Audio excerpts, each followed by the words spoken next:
আসসালামু আলাইকুম সবাইকে। কি অবস্থা সবার? আশা করি সবাই ভালো আছো, সুস্থ আছো এবং যে যেখানে আছো আলহামদুলিল্লাহ নিরাপদে আছো।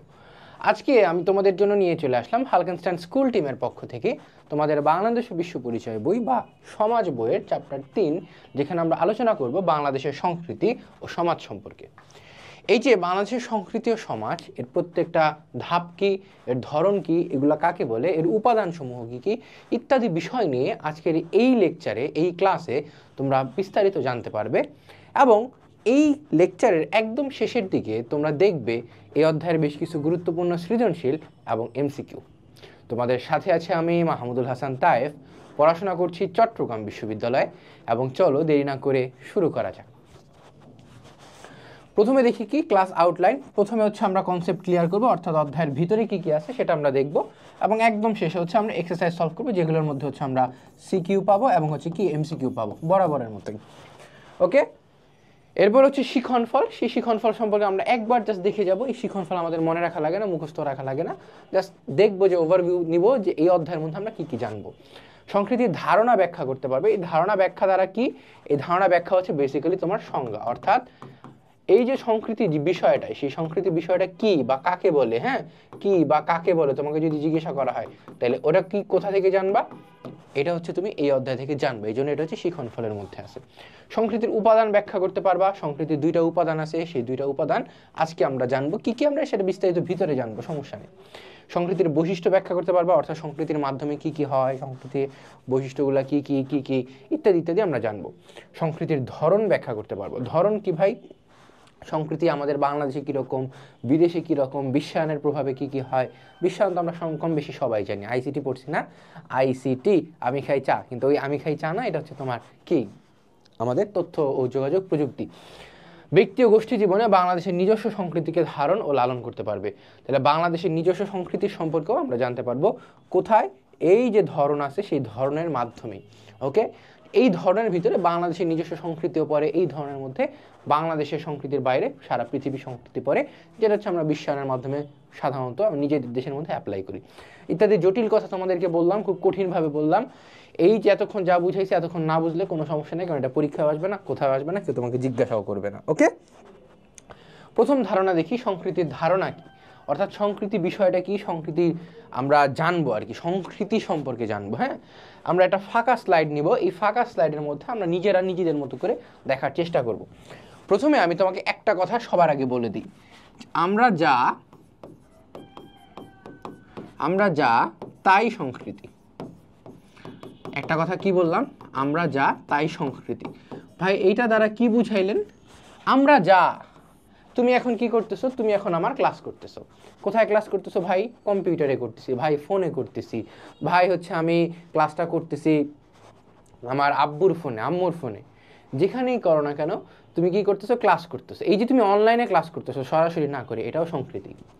তুমি কি করতেছো? খাতা কলমে লিখতেছো। হ্যাঁ, তুমি খাতা কলমে লিখতেছো, এটাও সংস্কৃতি। ভাই এটা কিভাবে সংস্কৃতি? হ্যাঁ, তোমার দেশের সংস্কৃতি যদি হইতো এরকম যে না, আমি হচ্ছে খাতা কলমে লিখবো না, আমি হচ্ছে কম্পিউটার টাইপ করে তাইফ ভাই যা যা বুঝাচ্ছে সেগুলো নোট করব, তাহলে কি সেটা কি আলাদা রকমের একটা সংস্কৃতি ছিল। তাহলে তুমি খাতা কলমে নোট করতেছো বা হচ্ছে বই সামনে নিয়ে আমার ক্লাস করতে বসছো, মানে কি এটাও একটা সংস্কৃতি। ভাই আমি হচ্ছে এখন বাসার মধ্যে বসে আছি একটা হাফ প্যান্ট পরে আর উপরে হচ্ছে একটা স্যান্ডো গেঞ্জি পরে, এটাও একটা সংস্কৃতি। কেন সংস্কৃতি? কারণ হচ্ছে তোমার সংস্কৃতি যদি তুমি হচ্ছে শহুরে সংস্কৃতিতে বড় হইছো। হ্যাঁ, কথা হচ্ছে আরেকটা গ্রামের ছেলে যে হচ্ছে আমার এই ক্লাসটা করতেছে, কেউ যদি গ্রাম থেকে এই ক্লাসটা করো, দেখা যাচ্ছে যে তুমিও একটা গেঞ্জি আর নিচে হচ্ছে একটা লুঙ্গি পরে ক্লাস করতেছো, এটাও একটা সংস্কৃতি। তুমি বড়দের দেখলে সালাম দিচ্ছ, আসসালামু আলাইকুম। হ্যাঁ, তুমি ছোটদের দেখলে বলতেছো, মানে তোমার চেয়ে ছোট যারা হচ্ছে, আরে এই কি কিউট বাবু, হ্যাঁ বলো না এরকম ভাবে। তাহলে কি এটাও একটা সংস্কৃতি, যে বড়দেরকে শ্রদ্ধা করা, ছোটদেরকে স্নেহ করা। তারপর কি ঈদের দিন তুমি হচ্ছে বাবার সাথে পাঞ্জাবি পরে কি নামাজ পড়তে যাও। তারপর কোনো একটা ওকেশন হচ্ছে মেয়েরা কি পরে? শাড়ি পরে, 3 পিস পরে, সালোয়ার পরে, কামিজ পরে। হ্যাঁ, এইগুলো হচ্ছে সব কিছু হচ্ছে সংস্কৃতি। আমি বাংলা ভাষায় কথা বলতেছি তোমার সাথে, এই বাংলা যে ভাষায় কথা বলতেছি এটাও একটা সংস্কৃতি। অর্থাৎ আমরা যা, আমাদের ভিতরে যা কিছু আছে এবং আমাদের চারপাশের পরিবেশ, আমাদের চারপাশের দেশ সমাজ যা যা আছে সব কিছু মিলায় কি, সব কিছু মিলায় হচ্ছে সংস্কৃতি। অর্থাৎ তুমি বলবা যে ভাই আমি চোখ বন্ধ করছি, চোখ বন্ধ করে চিন্তা করতেছি যে একটা রয়্যাল বেঙ্গল টাইগার আছে আমাদের সুন্দরবনে, তোমরা চোখ বন্ধ করো, আগে একটু চোখ বন্ধ করো না, আমি তারপর তোমাদেরকে বলতেছি। চিন্তা করো এবার রয়্যাল বেঙ্গল টাইগার। হ্যাঁ, এই যে তুমি রয়্যাল বেঙ্গল টাইগার চিন্তা করতেছো, তোমার মাথার মধ্যে তোমার রয়্যাল বেঙ্গল টাইগার ভাসতেছে, তাহলে কি আমাদের দেশে রয়্যাল বেঙ্গল টাইগার আছে, তাহলে এইটা হচ্ছে আমাদের সংস্কৃতি। অর্থাৎ চারিপাশের পারিপার্শ্বিক পরিবেশ, আমাদের আশেপাশের পরিবেশ, আমাদের দেশের পরিবেশ, আমাদের সমাজের পরিবেশ, সব কিছু মিলে হচ্ছে কি একটা জগা খিচুড়ি হচ্ছে সংস্কৃতি। এই সংস্কৃতির উপাদান যখন পড়বো ভালোভাবে তোমরা বিস্তারিত জানতে পারবে। কিন্তু আপাতত এতটুকু জানো যে আমরা যা তাই সংস্কৃতি। এবং আরেকটা কথা বলে রাখি, ক মার্কে যদি কোনোদিন তোমাকে বলে যে সংস্কৃতি কি ব্যাখ্যা করো, হ্যাঁ, ক মার্কে তোমাকে যদি কোনোদিন বলে যে সংস্কৃতি কি, সংস্কৃতি কি, তোমাকে যদি ক মার্কে কোনোদিন বলে তাহলে হচ্ছে এই উত্তরটা দিবা যে আমরা যা তাই সংস্কৃতি। ওকে, এরপর আমরা বইয়ের মধ্যে দেখি সংস্কৃতি আসলে মানুষের জীবনধারা, অর্থাৎ মানুষ কিভাবে জীবনযাপন করে। জীবনধারা জিনিসটা কি? লাইফস্টাইল, আমরা ইংরেজিতে বলি না যে লাইফস্টাইল, আমরা এটা লিখে দিই, ঠিক আছে, লাইফ STYLE।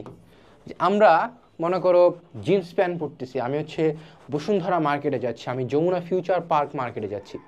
এই যে তুমি মার্কেটে যাচ্ছ, শপিং মলে যাচ্ছ, এগুলো কি তাইলে এগুলো হচ্ছে তোমার বেসিক্যালি সংস্কৃতি। ওকে, সংস্কৃতির মাধ্যমে মানুষের জীবনযাপনের প্রতিচ্ছবি প্রকাশ পায়। অর্থাৎ জীবনযাপনের প্রতিচ্ছবি প্রকাশ, এই জিনিসটা কি দ্বারা কি বুঝাইলেন ভাইয়া? জীবনযাপনের প্রতিচ্ছবি হচ্ছে যারা বড়লোক তাদের সংস্কৃতি একরকম, যারা গরিব তাদের সংস্কৃতি একরকম, যারা হিন্দু তাদের সংস্কৃতি একরকম, যারা মুসলমান তাদের সংস্কৃতি একরকম।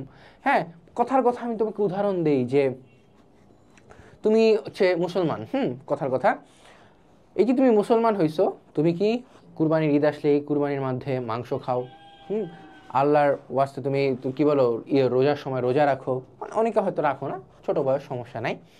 কিন্তু এই যে তুমি রোজা রাখতেছো, কুরবানি করতেছো, তোমার আরেকটা ফ্রেন্ড সে হচ্ছে হিন্দু, সে কি কখনো এই জীবনযাপন কল্পনাও করবে? কল্পনা করবে না। কিন্তু সে কি করবে? সে হচ্ছে পূজা করবে, আরতি করবে, হ্যাঁ, আরাধনা করবে, প্রসাদ খাবে। তুমি কি আবার সেই লাইফস্টাইল বা হচ্ছে সেই রকম জীবনযাপন কল্পনা করতে পারতেছো না? তাহলে সংস্কৃতির মাধ্যমে তুমি তোমার জীবনযাপনের প্রতিচ্ছবি পাই। মনে করো তোমার জীবনের সামনে একটা আয়না ধরলো, সেই আয়নার মধ্যে তুমি যা দেখতেছো সেটাই হচ্ছে সংস্কৃতি। ওকে ওকে এরপর মানুষ তার অস্তিত্ব রক্ষার জন্য সমাজ জীবনে কোনো উদ্দেশ্য সাধনের লক্ষ্যে যা কিছু চিন্তা ও কর্ম করে তাই সংস্কৃতি। অর্থাৎ এই যে তোমার একটা সংজ্ঞা, কিন্তু আমরা ভালো একটা সংজ্ঞা আমরা পাইছি। এই সংজ্ঞাটা কি? এই সংজ্ঞাটা তোমার ক মার্কের জন্য একটু 3 স্টার দিয়ে রাখো, আমি তোমাদেরকে স্টার দিয়ে রাখি, তোমরা বইয়ের মধ্যে এরকম 3 স্টার দিয়ে রাখো যে আমাদের মানুষ তার অস্তিত্ব রক্ষার জন্য, মূল উদ্দেশ্য কি? অস্তিত্ব রক্ষা। অস্তিত্ব রক্ষার সাথে ভাই সংস্কৃতির কি সম্পর্ক? হ্যাঁ, তোমার বাবা মা বিয়ে করছে, তুমিও ভবিষ্যতে বিয়ে করবা। কেন বিয়ে করবা? যাতে তোমার সন্তান হয়, তোমার নাতি হয়, অর্থাৎ বংশধারা টিকায় রাখতেছো তুমি। এই যে বংশধারা মনে করো টিকায় না রেখে যদি এরকম হইতো, আরে আজকে দিনে বিয়ে করলাম, কালকে মনে করো ডিভোর্স হয়ে গেল, তারপরের দিন আরেকজনকে বিয়ে করলাম, তারপরে আবার ডিভোর্স হয়ে গেল, এটাও কিন্তু এক রকমের সংস্কৃতি। এগুলো মনে করো বড় ক্লাস হলে জানবা, কিন্তু আমি তোমাকে জাস্ট বইলা রাখতেছি আর কি, বলার মানে জানার জন্য, বিস্তারিত জানার জন্য, যেহেতু আমি তোমাকে বুঝাচ্ছি ভালোভাবে, ঠিক আছে? তাহলে মানুষের জীবনের সাথে মানুষের অস্তিত্ব রক্ষার জন্য যা কিছু করা হয় তার মধ্যেও সংস্কৃতি পড়ে। ওকে, সমাজে কোনো উদ্দেশ্য সাধনের লক্ষ্যে যা কিছু চিন্তা ও কর্ম করা হয়। চিন্তা ও কর্ম কি ভাই? কেন তুমি চিন্তা করতেছো, আজকের দিনে যদি আমি নৌকায় উঠতে পারতাম ভালো লাগতো, তাহলে এই যে তুমি চিন্তা করলে এটা হচ্ছে তোমার সংস্কৃতি। কর্ম কি? কর্ম হচ্ছে ভাই আমি হচ্ছে আজকের দিনে এটাকে কি বলে, নৌকায় উঠি নাই ভাই, আমি স্পিড বোর্ডে উঠছি, কারণ হচ্ছে আমার স্পিড বোর্ড ভালো লাগে, এটা অনেক তাড়াতাড়ি যায়। বা হচ্ছে আমি লঞ্চে উঠছি, বা ভাই আমি ট্রলারে উঠছি। তাহলে এই যে চিন্তা করছে একটা নৌকায় উঠবা, কিন্তু তুমি উঠলা কি আলটিমেটলি ইঞ্জিন চালিত ট্রলারে। এটাও হচ্ছে তোমার সংস্কৃতি, কারণ তোমার লাইফস্টাইলের সাথে, তোমার জীবনধারার সাথে, এগেইন তোমার জীবনধারার সাথে তোমার অস্তিত্ব রক্ষা করার জন্য তুমি কি করতেছো? ট্রলারে উঠছো, নৌকায় উঠো না, এই জন্য এটা হচ্ছে একটা সংস্কৃতি। ওকে, যেমন বেঁচে থাকার জন্য মানুষ খাদ্য গ্রহণ করে, সেই খাদ্যকে যখন বিভিন্ন প্রণালীতে রান্না করে এবং সুন্দরভাবে সাজিয়ে পরিবেশন করে, তাহলে কি একটা হচ্ছে পরিবেশন, একটা হচ্ছে রান্না। এখন কথার কথা ভাই, রান্না, খাদ্য, পরিবেশন এগুলোর সাথে সংস্কৃতি কিভাবে জড়িত? দেখো, আমাদের ভারতবর্ষের মানুষজন, মানে ভারত, বাংলাদেশ, পাকিস্তান, এই অঞ্চলের মানুষজন হচ্ছে আমরা খুব মশলা খাই বা খুব ঝাল খাই। হ্যাঁ, তরকারিতে তুমি হলুদ ছাড়া বা হচ্ছে জিরা, মরিচ এগুলো ছাড়া কখনো খাইছো? খাওনি। তুমি সেম জিনিসটা তোমার আমেরিকাতে রান্না করো, দেখবে যে তোমার একদম মশলা দেয় না, শুধু একটু মরিচের গুঁড়া দিবে, পেপার বলে এটাকে, আর হচ্ছে একটু লবণ দিবে, সল্ট, পেপার অ্যান্ড সল্ট, শেষ। অর্থাৎ ওরা সংস্কৃতি বা ওদের সংস্কৃতি হচ্ছে একরকম, আমাদের সংস্কৃতি কি তাহলে আরেক রকম। আমাদের খাদ্যাভ্যাস কি, আমরা হচ্ছে ভাতে মাছে বাঙালি বলে একটা কথা আছে, তাই না? অর্থাৎ আমাদের সংস্কৃতি হচ্ছে কি আমরা ভাত মাছ খাই বেশি। ইউরোপের সংস্কৃতি কি, ওরা হচ্ছে তোমার মনে করো মুরগি খায়, গরু খায়, শূকর খায়। সো ওদের সংস্কৃতি হচ্ছে ওইটা। আমরা কিন্তু শূকর খাওয়া কল্পনাও করতে পারি না, চিন্তাও করতে পারি না। তাহলে কি আমাদের সংস্কৃতি একরকম, খাদ্যাভ্যাসের দিক থেকে ওদের সংস্কৃতি আরেক রকম। তাহলে কি আলটিমেটলি আমরা খাচ্ছি কিসের জন্য? জীবনের অস্তিত্ব রক্ষার জন্য। ওই ঘুরে ফিরে এই একটা লাইন তোমাকে মনে রাখাই লাগবে, মানুষ তার অস্তিত্ব রক্ষার জন্য সমাজ জীবনে কোনো উদ্দেশ্য সাধনের লক্ষ্যে যা কিছু চিন্তা করে কিংবা কর্ম করে, তাই কি, তাই হচ্ছে সংস্কৃতি। ওকে, এরপর মানুষ যখন লিখতে শিখলো তখন প্রথম পাথরে খোদাই করে কিংবা গাছের ছাল বা পাতায় লিখতো। তারপরে যখন কাগজ আবিষ্কার করলো তখন কালিতে পাখির পালক ডুবিয়ে লিখতো। আরেকটি উদাহরণ দেওয়ার চেষ্টা করেছি সংস্কৃতি সম্পর্কে। আমি তোমাকে একদম শুরুতে বলছিলাম যে ভাই তুমি খাতা কলম নিয়ে বসছো মানে কি, এটা তোমার দেশের সংস্কৃতি বা তোমার আশেপাশের পরিবেশের সাথে সংস্কৃতি। মনে করো আমেরিকার একটা ছেলে, সে ম্যাকবুক বা হচ্ছে তোমার মনে করো আইপ্যাডের মধ্যে তোমার লিখতেছে, আইপ্যাডের যে পেনগুলো থাকে আইপ্যাডের মধ্যে লিখতেছে। তোমরা তো ইয়ং জেনারেশন, আইপ্যাড সম্পর্কে কম বেশি সবাই জানো। আর যারা জানো না তাদেরকে বলি, এটা হচ্ছে বেসিক্যালি ট্যাবলেটের মতো, অ্যাপেল কোম্পানির তৈরি করে এবং সেটার উপরে লেখা যায় খাতার মতো। সো আমেরিকার একটা ছেলে কি, সে আইপ্যাডে লিখতেছে, তুমি খাতা কলমে লিখতেছো। কথার কথা মনে করো বাংলাদেশের একদম শেষ মাথার একটা ছেলে, সে হচ্ছে তোমার মনে করো খাতা কলম কেনার টাকাও নেই। সে হচ্ছে কি, সে হচ্ছে একটা তোমার পাতা নিছে, সেই পাতার উপর কলমের কালি মনে করো কালিটা আনছে, শুধুমাত্র কোনোভাবে জোগাড় করছে, পাখির পালক ভিজায় ভিজায় সে লিখতেছে। যদিও সেটা লিখে না, সেটা খুবই রেয়ার, নাই বলতে গেলে, কথার কথা ধরে নিলাম। তাহলে কি, এই লেখা হচ্ছে তোমার একরকম সংস্কৃতি। যখন আমার মুদ্রণ যন্ত্র বা প্রিন্টার ছিল না, তখন কি করতো মানুষ, বই বানাইতো হাতে লেখা, অর্থাৎ হাতে লিখে লিখে লিখে লিখে সেই বইয়ের প্রতিলিপি বা পাণ্ডুলিপি তৈরি করতো। সেটাও কি, সেটা হচ্ছে একরকমের সংস্কৃতি ছিল। এখন হচ্ছে তোমার প্রিন্টার আসছে ভাই, প্রেস চলে আসছে, এখন হচ্ছে 1000 পেজের একটা বই বের করা কোনো বিষয় না, তুলি দিলে 1000 পেজের বই বের হয়ে যায়। হ্যাঁ, অর্থাৎ এক এক জায়গায় এক এক রকম সংস্কৃতি। ওকে, এরপর ধীরে ধীরে মানুষ কলম তৈরি করে কাগজের উপর লিখলো। এরপর মানুষ টাইপরাইটার আবিষ্কার করে তার মাধ্যমে লেখা শুরু করলো। সর্বশেষে মানুষ কম্পিউটার আবিষ্কার করলো। তাহলে শুরুতে কি শুধুমাত্র কলম ছিল না? আমি একটু সিরিয়ালটা আরেকবার লিখি। শুরুতে হচ্ছে কি ছিল, পাথরের উপর খোদাই করেছিল, শুধুমাত্র পাথর ছিল। পাথরের পর আসলো কি, পাখির পালক, সেই পাখির পালকের সাহায্যে তারা লিখতো। পাখির পালকের পরে আসলো কি, পাখির পালকের পরে আসলো হচ্ছে তোমার কলম, অ্যাকচুয়াল কলম যেটার মধ্যে তোমরা সাধারণত লিখো। তারপরে আসলো মানুষ টাইপরাইটার, হ্যাঁ টাইপ রাইটার। সেই টাইপরাইটারের পরে আসলো কি, সেই টাইপরাইটারের পরে আসলো হচ্ছে তোমার অ্যাকচুয়ালি কম্পিউটার, যেটার মধ্যে তোমার একবার ভুল করলে তোমার ঠিক করা যায়। টাইপরাইটার ইজ বেসিক্যালি কিবোর্ড কম্পিউটারে, কিন্তু সেখানে হচ্ছে ভুল করলে ঠিক করা যেত না, কম্পিউটার। অর্থাৎ কি, সংস্কৃতি প্রতিনিয়ত পরিবর্তনশীল। এর একটা তোমার লাইন দ্বারা কি বোঝানো হচ্ছে, তোমাকে যদি বলা হয় খ মার্কে কখনো তোমাকে একটা প্রশ্ন আমি তোমাকে বানায় দিচ্ছি, আমি তো প্রতি পরতে পরতে তোমাকে প্রশ্ন বানায় দিচ্ছি। তোমাকে যদি বলা হয় কখনো যে সংস্কৃতি প্রতিনিয়ত পরিবর্তনশীল, ব্যাখ্যা করো, খ মার্কের প্রশ্নে, 2 মার্কের প্রশ্নের জন্য সৃজনশীল আসলো, লিখতে পারবা না, তখন তুমি বলবা যে সংস্কৃতি এক এক সময় এক এক রকমভাবে কাজ করে, সংস্কৃতি এক এক সময় এক এক দিকে ধাবিত হয়। সেটা সময়ের পরিবর্তনে হইতে পারে, কিংবা হচ্ছে একই সময়ে খুব ধীরে ধীরে বা আকস্মিকভাবে হইতে পারে। অর্থাৎ হুট করে হয়ে যেতে পারে, কিংবা অনেক লম্বা একটা সময় নিয়ে তারপর হইতে পারে। এই যে এইটা তোমার ধারাবাহিকতা, এটা হচ্ছে অনেক লম্বা সময় নিয়ে করা একটা উদাহরণ। তাহলে কি, সংস্কৃতি পরিবর্তনশীল। সংস্কৃতি পরিবর্তনশীলের আরো একটা বাস্তবিক উদাহরণ দিই আমি তোমাকে। আমাদের বাবা মা এককালে তারা পাঞ্জাবি পরতো এবং মায়েরা পরতো শাড়ি। এখন তুমি কি পরো, তুমি হচ্ছে এখন প্যান্ট, জিন্সের প্যান্ট, বা হচ্ছে মেয়েরা কি টপস, জিন্স, এগুলো সাধারণত পরিধান করি আমরা। এখন হচ্ছে আগের দিনে মনে করো শাড়ি পরে ঘুরবো, কিংবা আস্তে আস্তে কিন্তু মেয়েরা হচ্ছে সালোয়ার কামিজ এগুলো পরা অফ করে দিচ্ছে, বা ছেলেরা তো পাঞ্জাবি, ধুতি এগুলো কল্পনাও করতে পারে না। ভাই প্যান্ট, শার্ট, গেঞ্জি এগুলো হচ্ছে খুব কমফোর্টেবল লাগে ছেলেদের ক্ষেত্রে। সো এই যে আমি যে হুডি পরে আসি, কথার কথা, হ্যাঁ শীতকাল হুডি পরে আসি, এককালে কি করতাম, সোয়েটার পরে থাকতাম। এই যে সোয়েটার থেকে আস্তে আস্তে আমরা হুডি পরতেছি, আস্তে আস্তে ফ্যাশনের দিকে যাচ্ছি, আস্তে আস্তে পশ্চিমা সংস্কৃতি গ্রহণ করতেছি, অন্য দেশের সংস্কৃতি গ্রহণ করতেছি। তাহলে এইটাও কি সংস্কৃতি পরিবর্তনশীলের একটা উদাহরণ, মনে থাকবে। ওকে, এরপর এই যে লেখার বিভিন্ন মাধ্যমে মানুষ তৈরি করলো, এটিও সমষ্টিও, এর সমষ্টিও সংস্কৃতির একটি অংশ। অর্থাৎ অ্যাগেইন ঘুরে ফিরে আমি তোমাকে একদম প্রথমে যে লাইনটা বলছি যে আমরা যা তাই কি, তাই হলো সংস্কৃতি। ওকে, এরপর আমাদের জীবনযাত্রার ধরনই হলো সংস্কৃতি, বা হচ্ছে আমরা যা তাই হলাম সংস্কৃতি, ব্যাখ্যা করো। তোমার একটা কাজ দেওয়া হয়েছে, একটা প্রশ্ন দেওয়া হয়েছে, কত মার্কের জন্য? মোটামুটিভাবে খ মার্কের জন্য ধরে রাখো, বা 2 মার্কের জন্য। এখন তোমাকে যদি বলা হয় যে এটা ব্যাখ্যা করো, পারবা না। তুমি শুরুতে বলবা যে আমাদের চারপাশে সংস্কৃতির সংজ্ঞাটা দিবা, মানুষ তার অস্তিত্ব রক্ষার জন্য যা চিন্তা ও সেই অনুযায়ী কাজ, চিন্তাও যেরকম চিন্তা ও কাজ করে তাই কি, তাই হলো সংস্কৃতি। যেমন যেমন হিসেবে বলতে পারো যে আমরা যে শার্ট প্যান্ট পরিধান করি, কিংবা হচ্ছে আমরা যে মনে করো লেখালেখি করি, মানুষ এককালে পাথরে লিখতো, তারপরে তার কি আসলো পাখির পালকের মাধ্যমে কালি ভিজিয়ে ভিজিয়ে তাতে লিখতো, তারপরে আসলো হচ্ছে তোমার কি পাথরে খোদাই করা লেখা থেকে তোমার কি বলে কালিতে লেখা, তারপরে হচ্ছে তোমার কলম আসলো, খাতা কলম আসলো, তারপরে টাইপরাইটার আসলো, তারপরে কম্পিউটার আসলো। এই যে আস্তে আস্তে জীবন ধারা পরিবর্তন হচ্ছে। এছাড়াও কি, এছাড়া হচ্ছে এককালে আমরা শাড়ি পাঞ্জাবি পরতাম, এখন হচ্ছে মানুষ জিন্স প্যান্ট টপস এগুলা পরে।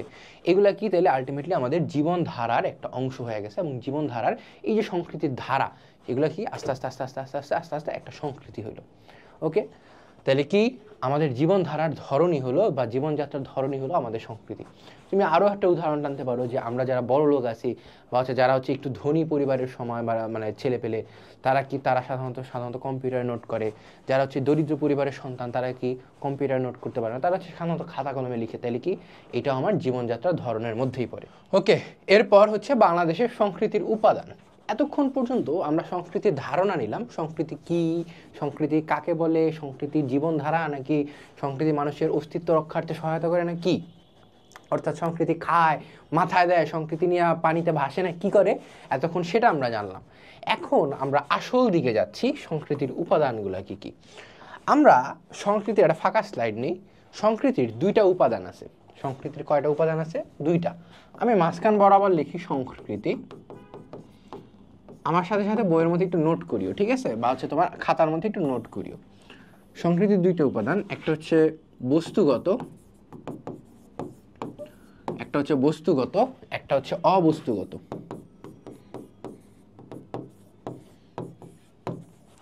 তাহলে ভাই বস্তুগত অবস্তুগত একটু পার্থক্যটা বুঝান তো। বস্তুগত হচ্ছে যেটা তুমি দেখো, যেটা ধরা যায়, যেটা ছোঁয়া যায়।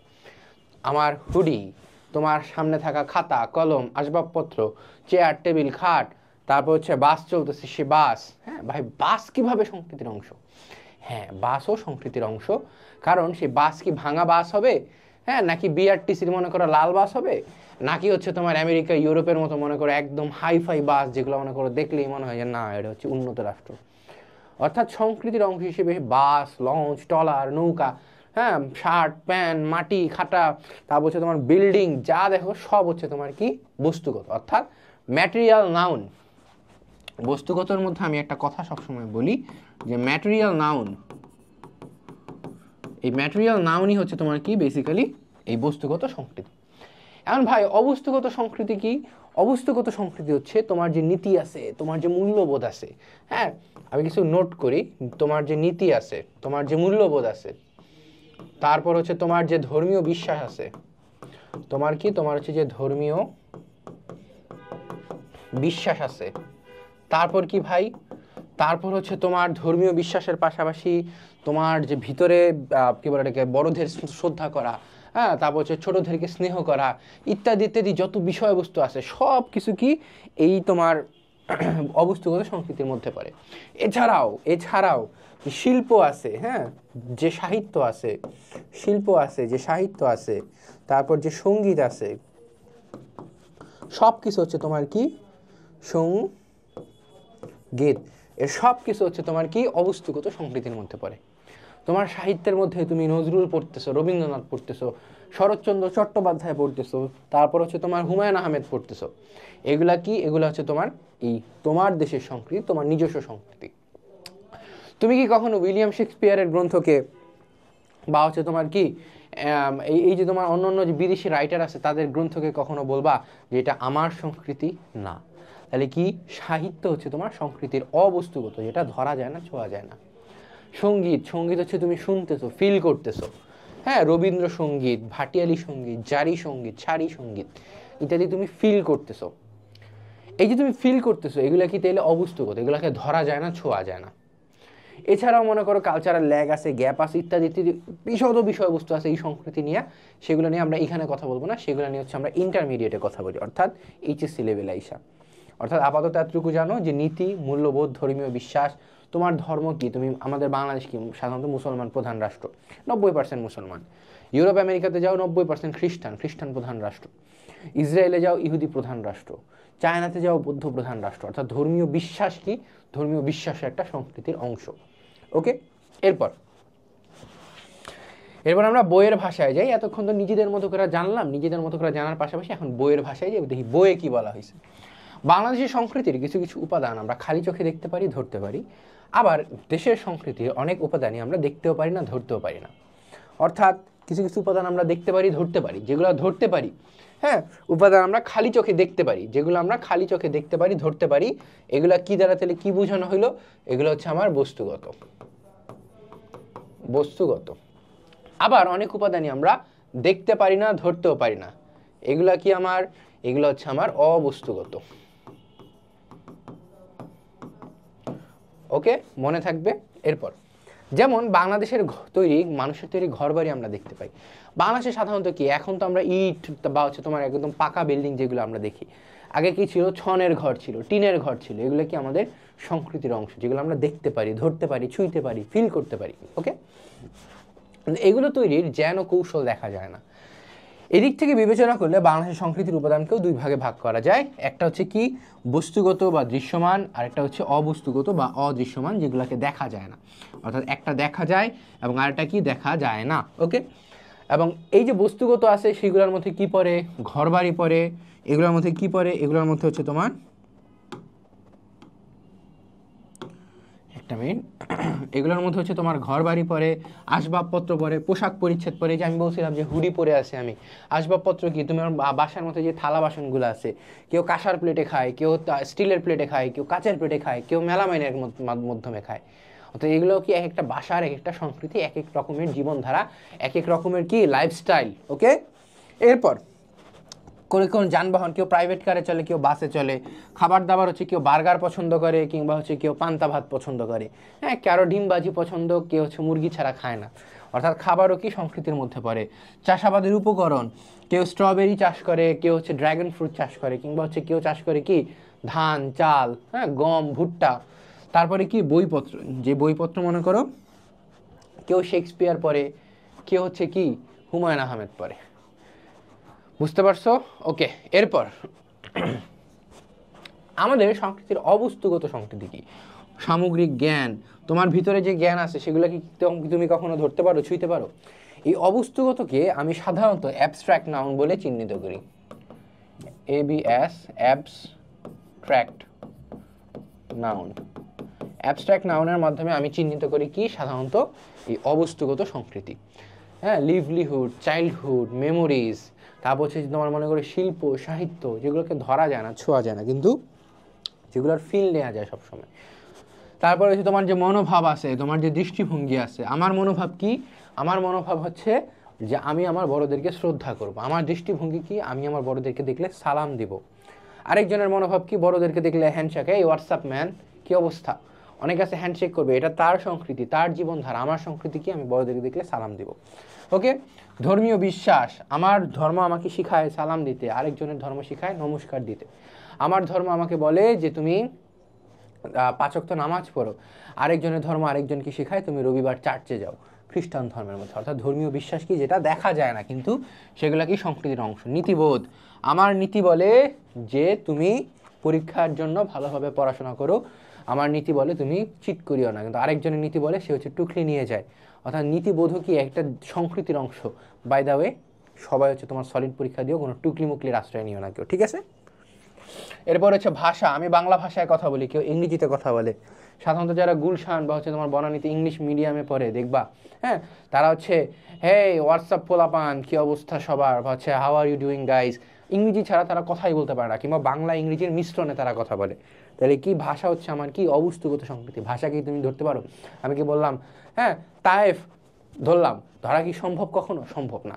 এই যে ভাষাকে তুমি ধরতে পারতেছো না, তাহলে কি এটা অবস্তুগত। ওকে, বর্ণমালা অ আ ক খ এ বি সি ডি, কে কোন বর্ণমালায় কথা বলবে, সেগুলো কি এই বর্ণমালা কি তোমার অবস্তুগত সংস্কৃতি। শিল্পকলা, সাহিত্য, সঙ্গীত, আদর্শ, মূল্যবোধ, তারপর হচ্ছে জ্ঞান বিজ্ঞানের বিভিন্ন শাখা প্রশাখা ইত্যাদি ইত্যাদি। কেউ মনে করো ডাক্তার হচ্ছে, ডাক্তারি সে জ্ঞান প্রকাশ করতেছে। এখন কথা হচ্ছে, আমি একটু পিছিয়ে যাই, যে ভাই বস্তুগত এবং অবস্তুগত সংস্কৃতির মধ্যে কি কোনো মিল পাওয়া যায়? অবশ্যই মিল পাওয়া যায়। কিভাবে মিল পাওয়া যায়? মনে করো তুমি একজন মানুষ, তোমার কাছে একটা মোবাইল ফোন আছে, মোবাইল ফোন। এই মোবাইল ফোনটা কি? এই মোবাইল ফোনটা হচ্ছে তোমার ম্যাটেরিয়াল নাউন বা হচ্ছে কি বস্তুগত সংস্কৃতি। এই মোবাইল ফোনের সাহায্যে তুমি ইউটিউবে সার্চ দিলা, বা হচ্ছে তুমি হালকেনস্টাইনে যে আমার ক্লাসটা করতেছো, তায়েফ ভাইয়ের ক্লাস করতেছি কিসের মাধ্যমে? এই যে তোমার মোবাইল ফোনের মাধ্যমে। তুমি জ্ঞান অর্জন করতেছো, তুমি নীতি শিখতেছো, তুমি মূল্যবোধ শিখতেছো, তুমি ইউটিউবে ভালো ভালো জ্ঞান বিজ্ঞানের সিরিজ দেখতেছো, তুমি সাহিত্য শিখতেছো। তাহলে এই মোবাইল ফোনের দ্বারা তাহলে সব কিছু করা সম্ভব। কি অবস্তুগত সংস্কৃতির এখানে আমি যা যা লিখছি, তুমি ধর্মীয় বিশ্বাস ইউটিউবে সার্চ দিয়ে দেখলা যে তোমার নামাজ কিভাবে শেখা যায় বা নামাজ কিভাবে সহিভাবে শুদ্ধভাবে পড়া যায়।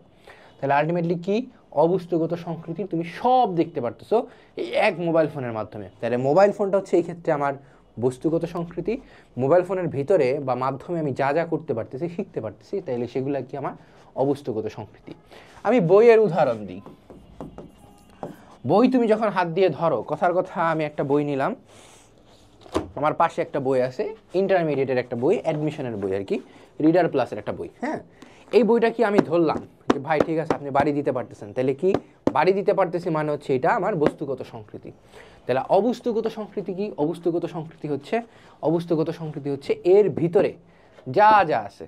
এর ভিতরে কি কি আছে? এর ভিতরে আমার জ্ঞান আছে, এর ভিতরে আমার অ্যাডমিশনের চান্স পাওয়ার লক্ষ্য আছে, এর ভিতরে কি, এর ভিতরে আমি সব দেখতে পারতেছি, এর ভিতরের মাধ্যমে আমি বিশ্বকে জয় করতে পারতেছি। তুমি যদি ভালোভাবে পড়ো, বিশ্ববিদ্যালয়ে চান্স পেতে পারতেছি। তাহলে কি এর ভিতরে থাকা বিষয়গুলো হচ্ছে আমার জ্ঞান, মূল্যবোধ, নীতি, ধর্মীয় বিশ্বাস, ধর্মীয় বই হইতে পারতো, তাই না? তাহলে কি আমার বস্তুগত সংস্কৃতির সাথে আমার অবস্তুগত সংস্কৃতি হচ্ছে কানেক্টেড। ওকে, এরপরের স্লাইডে আমরা যখন যাব, যে বাংলাদেশের সংস্কৃতির বস্তুগত ও অবস্তুগত সংস্কৃতি কোনোভাবেই একে অপরের থেকে বিচ্ছিন্ন নয়। ওকে, বাংলাদেশের সংস্কৃতি একে অপরের থেকে বিচ্ছিন্ন নয় দ্বারা কি বোঝানো হয়? প্রশ্ন জাগে না ভাই? কাহিনী হচ্ছে এই যে তোমাকে আমি একটু আগে বুঝাইলাম যে একটা বই আছে, সেই বইয়ের ভিতরে যত উপাদান আছে সেই উপাদানগুলো হচ্ছে অবস্তুগত এবং বইটা হচ্ছে বস্তুগত। একটু আগে বুঝাইলাম মোবাইল ফোন আছে, মোবাইল ফোনটা হচ্ছে বস্তুগত, এর ভিতরে যত উপাদান করা আছে বা আছে এর মাধ্যমে যত কাজ কারবার করা যায় সব হচ্ছে অবস্তুগত। বাংলাদেশের সংস্কৃতির কথা চিন্তা করো, বাংলাদেশের সংস্কৃতিতে কি আছে? এটা শাড়ি, কথার কথা শাড়ি ধরি, হ্যাঁ, সেই শাড়ি নানান রকমের হয়ে থাকে, তাই না? তাঁতের শাড়ি হয়, জামদানি শাড়ি হয়, আরো অনেক না জানা, আমার না জানা হচ্ছে আরো অনেক শাড়ি আছে। এই যে জামদানিটা হচ্ছে তোমার অবস্তুগত, যে এর ভিতরের জিনিসপত্র। তারপরে নকশি কাঁথার কথা চিন্তা করো, নকশি কাঁথা, এটা তো আলটিমেটলি একটা কাঁথা। এই কাঁথাটা কি? তাহলে কাঁথাটা হচ্ছে তোমার বস্তুগত, কিন্তু এই কাঁথার উপরে যত কাহিনী লেখা হয় বা আঁকা হয় কিংবা হচ্ছে যত চিত্ররূপ দেয়া হয় সেগুলো কি? বাংলার গ্রামীণ নারীদের মনের প্রতিচ্ছবি। তাহলে ওই যে বাংলার গ্রামীণ নারীদের মনের প্রতিচ্ছবি, এই প্রতিচ্ছবি জিনিসটা হচ্ছে আমার অবস্তুগত, এবং এই নকশি কাঁথাটা কি? এই নকশি কাঁথাটা হচ্ছে আমার বস্তুগত। ওকে, এরপর আসো দেখি কি বলা হয়েছে। কেননা সংস্কৃতির বস্তুগত উপাদানসমূহের মধ্য দিয়ে সংস্কৃতির অবস্তুগত উপাদানসমূহের পরিচয় পাওয়া যায়। মানে বস্তুগতর ভিতর দিয়ে অবস্তুগত পাওয়া যায়। এতক্ষণ আমরা যা যা যা যা তোমাদেরকে বুঝাইছি। উদাহরণ হিসেবে কি বলা হয়েছে? যে নকশি কাঁথা বাংলাদেশের সংস্কৃতির একটি বস্তুগত উপাদান। এর মধ্যে যখন ফুল, পাতা, হাতি, ঘোড়া কিংবা অন্য কোনো দৃশ্য সেলাই, তাহলে কি কি সেলাই করা হয়?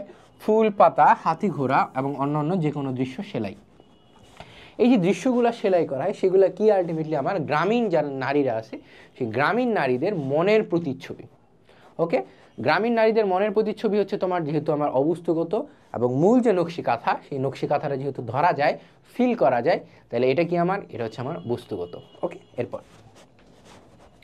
বাংলাদেশের সংস্কৃতির উপাদানগুলোর একটির পরিবর্তনে অন্যটিও পরিবর্তন হয়। যেমন বাংলাদেশের সংস্কৃতিতে শাড়ি একটি উপাদান, প্রযুক্তির পরিবর্তনে শাড়ির রং ও ডিজাইনে পরিবর্তন হয়। অর্থাৎ সংস্কৃতি যে প্রতিনিয়ত পরিবর্তনশীল, সেই পরিবর্তনশীলতা বুঝাইতেই এই জায়গার মধ্যে ব্যবহার করা হয়। যে এককালে মানুষ সুতির শাড়ি ব্যবহার করত, যেটা পরে আরাম, এরপরে আসলো প্রিন্টের শাড়ি, ছাপওয়ালা শাড়ি, হ্যাঁ, তারপরে এমব্রয়ডারি করা শাড়ি, তাঁতের শাড়ি, জামদানি শাড়ি, অর্থাৎ শাড়ি নানান রকমের দিক বেরোলো কিসের কারণে, এই যে প্রযুক্তির উদ্ভাবনটা, সেই প্রযুক্তির উদ্ভাবনের কারণে। এছাড়াও শাড়ি পরার ধরনেও পরিবর্তন আসছে। এককালে মনে করো শাড়ি মানুষ দিতে হচ্ছে মাথায় ঘোমটা দিয়ে, এখন শাড়ি আমরা সাধারণত ফর্মাল কোনো অনুষ্ঠানে কিংবা কি আমরা যখন সাজগোজ করতে ইচ্ছা করে গ্রামে আমাদের দেশের মেয়েদের, তখন হচ্ছে তারা সাধারণত শাড়ি পরে। শাড়ি এখন একটা বিলাসবহুল দ্রব্যে পরিণত হয়েছে। মনে করো বিয়ের অনুষ্ঠান হোক, কিংবা হচ্ছে তুমি কোনো একটা নবীনবরণ আছে কিংবা প্রেজেন্টেশন আছে, হ্যাঁ, যেখানে তোমাকে মনে করো ভালো একটা ফর্মাল গেট আপে যেতে হবে, ভালো একটা ফর্মাল ড্রেস পরে যেতে হবে, সেখানে মানুষ শাড়ি পরে। কিন্তু এককালে কি হতো, এককাল হচ্ছে 24 ঘন্টা পরে থাকার জন্য মানুষ শাড়ি ব্যবহার করতো। এছাড়াও শাড়ির কুচি বলো কিংবা হচ্ছে তোমার মনে করো এক একভাবে শাড়ি পরা যায়। ওকে, এরপর বাংলাদেশের সংস্কৃতির বস্তুগত এবং অবস্তুগত উপাদানের তালিকা প্রস্তুত করতে হবে। অর্থাৎ তোমার জন্য একটা কাজ আছে, কাজটা কি বস্তুগত এবং অবস্তুগত। আমি কিন্তু কাজটা তোমার জন্য একদম শুরুতে করে দিয়েছিলাম, মনে আছে? এই যে বস্তুগত সংস্কৃতি কি, তুমি এখানে আরও লিখবা যে মোবাইল ফোন, বই, খাতা, বালিশ, চেয়ার, টেবিল, বিল্ডিং, যানবাহন, হ্যাঁ, তারপরে মনে করো জাহাজ, বাস, উড়োজাহাজ, সব কিছু একটা লিস্ট করবা। এবং এই পাশে কি, এই পাশে হচ্ছে তোমার নীতি, মূল্যবোধ, ধর্মীয় বিশ্বাস, শিল্প, সাহিত্য, সঙ্গীত। তালিকা কিন্তু অলরেডি করা শেষ। এই তালিকাটাই একটু ভালোভাবে একটু গুছানো আকারে স্কেল দিয়ে যখন করবা, তখন সেটা কি হবে, তোমার বাংলাদেশের বস্তুগত এবং অবস্তুগত সংস্কৃতির একটা তালিকা। ওকে, এরপর বাংলাদেশের সংস্কৃতির ধরন। এখন ভাই আপনার প্রশ্ন যে উপাদান ছিল হচ্ছে দুইটা, উপাদান হচ্ছে এক বস্তুগত আর দুই হচ্ছে আমার অবস্তুগত। ধরন কি জিনিস আবার?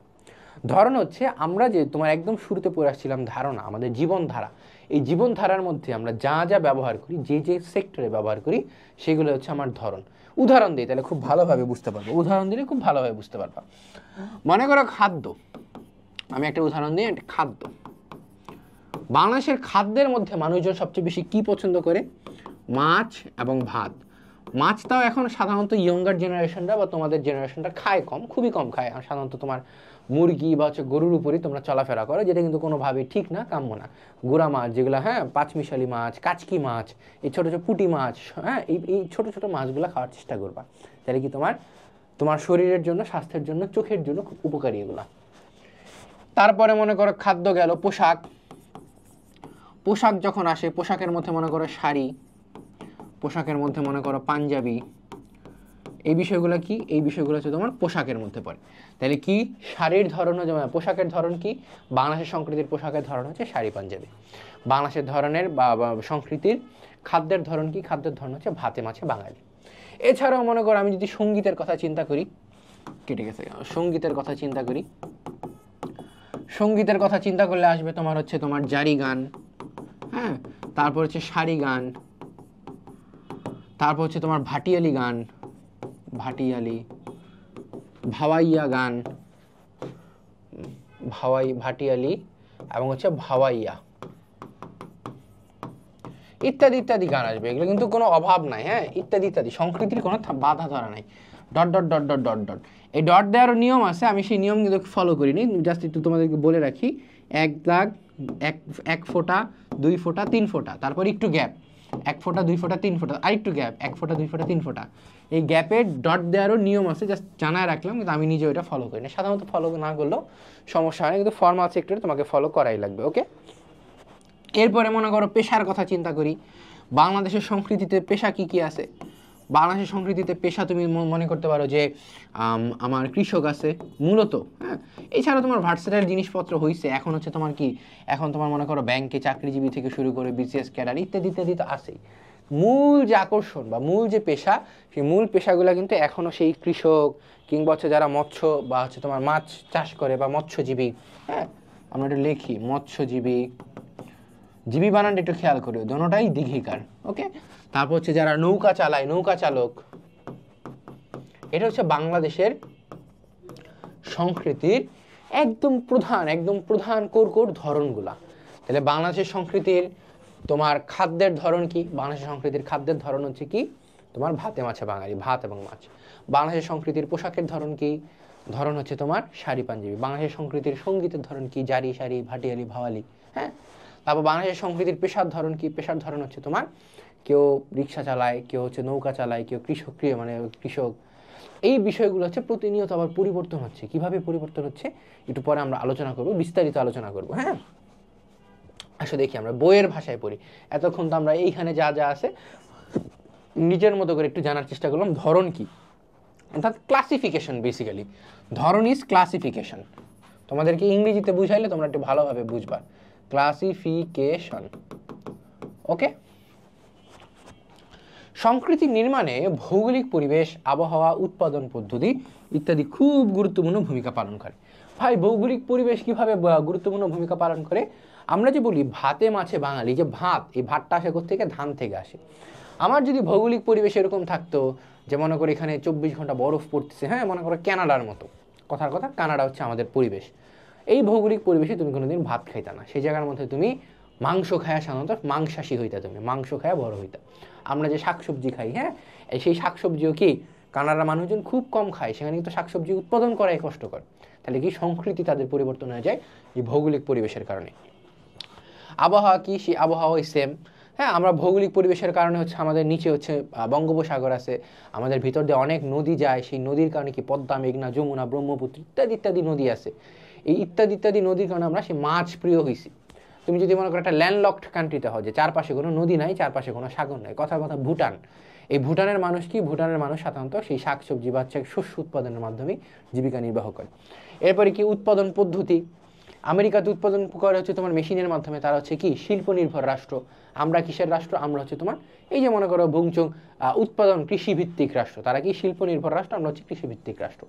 এই যে আমরা কৃষিভিত্তিক রাষ্ট্র বা হচ্ছে আমরা কৃষিভিত্তিক সমাজে বড় হচ্ছি, এই কৃষিভিত্তিক হওয়ার কারণে হচ্ছে আমাদের উৎপাদনটা কিন্তু কম, অর্থাৎ আমরা চাইলেও বাইরের দেশে এক্সপোর্ট করতে পারি না বা হচ্ছে রপ্তানি করতে পারি না, আমরা শুধু আমদানি করি। কারণ কি? আমাদের উৎপাদন নিজেদের প্রয়োজনের তুলনায় খুবই কম, কারণ হচ্ছে আমরা কৃষিভিত্তিক উৎপাদন করি। তাহলে কি আমাদের সংস্কৃতি কি? আমাদের সংস্কৃতি হচ্ছে আমদানি নির্ভর, অর্থাৎ বাইরে থেকে কেনা নির্ভর। আমাদের সংস্কৃতি যদি রপ্তানি নির্ভর হইতো, যেটা হচ্ছে পৃথিবীর অনেক অন্যান্য দেশেরা করে থাকে সাধারণত। ওকে, এরপর ফলে এক এক দেশের মানুষের সংস্কৃতি এক এক রকম হয়। সঠিক, আমেরিকার মানুষের সংস্কৃতি কিন্তু আমাদের দেশের সংস্কৃতির মানুষের সাথে মিলবে না, বা হচ্ছে আমার দেশের সংস্কৃতির সাথে কথা পার্শ্ববর্তী রাষ্ট্র ভারতের সাথেই মিলবে না, তাই না?